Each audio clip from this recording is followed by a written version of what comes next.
So this might be a bit of a lengthy video, so you should buckle yourself in because it might be a bit of a wild ride. I'd like to address potential shadow within the integral community, things that I probably have as well, but it's something that at least you might want to think about. So in particular, it circles around governance and economics. My opinion is, to some major degree, that integral, illuminates so many beautiful things, but things that are sometimes shadow, it might include, and just unknowingly, because the rest of the culture also includes it. So I'm particularly looking at the lower right and a little bit in the upper right, so those exterior quadrants in particular. Things that social justice warriors, what we typically think of as green, and to some extent think we've transcended, and probably to some major degree have, but there's important elements of truth that I think they're pointing to that need to be re-evaluated, reconfigured, and reconstituted, in my opinion, within the integral context. In particular, things that relate to such things as the deep state or the shadow government, and that is to say, just in general, things that Edward Snowden and Julian Assange point to, that in general there's about less than 1%, but nearly 1% of the American population has some level of clearance that the average person doesn't have access to. In D.C., and I've been working at it for 40 years, suing politicians in Washington, D.C., working with groups there. One of the things I was actually told by early congressmen and consultants is, John, you have to understand, Washington, D.C. is not really run by elected officials. It's run by bureaucrats, the contractors, the surveillance communities, the police agencies. And of course, over the years, that's actually grown now to where you have the Department of Homeland Security, which came into being after 9/11, the massive NSA, CIA operations that are spying on everything Americans do. Nothing is private anymore. That's being realized. What we call the government Washington, D.C. is really not the government. In other words, when you vote and you elect someone, you're not really electing the government that runs things. There's a deeper government there. It's something which has been called the deep state, or the shadow government. In fact, since the early days after World War II, there's been a continuity of government, which is called COG, of unelected officials who will supposedly take over the government and run it if the government breaks down, if there's a war or some kind of catastrophe, an economic collapse, which many people are fearing now. This so-called continuity of government, again, not elected officials, we don't know who they are, will run the government. The problem as I see it, as I research this issue more and more, is that how they view us as the American citizens. In fact, I think they view us as cattle, or very expendable. In fact, one of the most troubling things I've seen emerge, and this is all documented by stories in the mainstream media, Washington Post, and others, are these so-called secret bunkers that are located around the United States for the so-called elite, the economic elite and government elite, to escape into in a time of crisis. Didn't have access to, and there's degrees of this clearance, so, levels of non-transparency, as it were, as to what the roles of these individuals are. So stuff that we don't really have full information about. I can't deeply speculate exactly the ongoings therein, especially the deep level clearance. But it's in many regards an I can't say the word. It obscures exactly where the roles of governance are and the boundaries of them. And in some ways, we don't know the ongoings of our government. That's the idea of shadow government. And, things that we immediately reject, things like the conspiracy notions, and I think not all conspiracy theories are equal by any means, and we ought to treat it that way, but there are some things like, 9/11 seems to me to be an open inquiry in many regards. A recent paper published by engineers and architects, really makes significant points as to why that might be true. That the official story rather might not be fully articulated. And so there's just, I don't know, the Federal Reserve, things like this. There's shadows that we can't see into.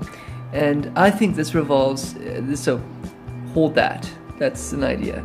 The next idea I'm going to articulate relates to how we look at the second tier, the first tier, and so forth. Now, I have a big theory on this, and it relates to fractals, and it's really, the idea is it's an extension of spiral dynamics, where spiral dynamics has a 6-on-6 pattern. I'm saying that there might be some important truth to that. It could layer more so that later it becomes 7-on-7, etc. But the 6-on-6 pattern, I'm suggesting that, I'll quickly articulate it. This might be an unfortunate roundabout, but I'll articulate it anyways. The idea is that beige somewhat reflects matter, which somewhat reflects the first chakra, and kind of existential qualities. Purple kind of reflects vital life, the first development of life in general, which kind of reflects the second chakra, which kind of reflects early shamanism. And the third, so red sort of reflects reptiles development, which sort of reflects yogic powers or cities, which sort of reflects the third chakra, etc. And the gross waking state in general in some important ways. So blue kind of reflects saintly qualities, which kind of reflects mammal life, which in relation to the onset of things like dreaming in a more articulated way, that is to say REM dreaming, which has relation to past orientation, whereas the reptiles were more now-oriented, red now-oriented. So blue is more past-oriented, remembering our histories, and we-oriented, whereas reptiles is more I-oriented. And then the first two are pre-I oriented in some important ways. And then orange reflects sort of the complex neocortex humans, the fifth chakra, the ability to speak. Speech is important in this tool-making process, in my opinion, because it is through this rational articulation that liberty, equality, freedoms, the real ideals of sort of the orange system in its most healthy form, are expressed. It's through these contexts of observational patterns, and that observational pattern is made object, and then that object is shared in some important ways. So I see humans as primarily tool makers in that kind of objective sphere. Now, and that you can notice there's kind of an I-ish orientation to that in some important ways, kind of the upper right quadrant. Whereas if we move down to green, which I'm saying is the articulation of the second tier broadly, and that would to me would be more we-oriented, particularly its-oriented, interobjective systems, integral in some other ways, but also decentralized in another important way. So in my mind, the integral world is very much still oriented in the governance context, in a kind of hierarchical structure. To some degree is better than that, but there's some orientation towards that, and that is that we're not able to fully understand the shadow of how our governance, our control patterns work, and coral in particular might be the ones that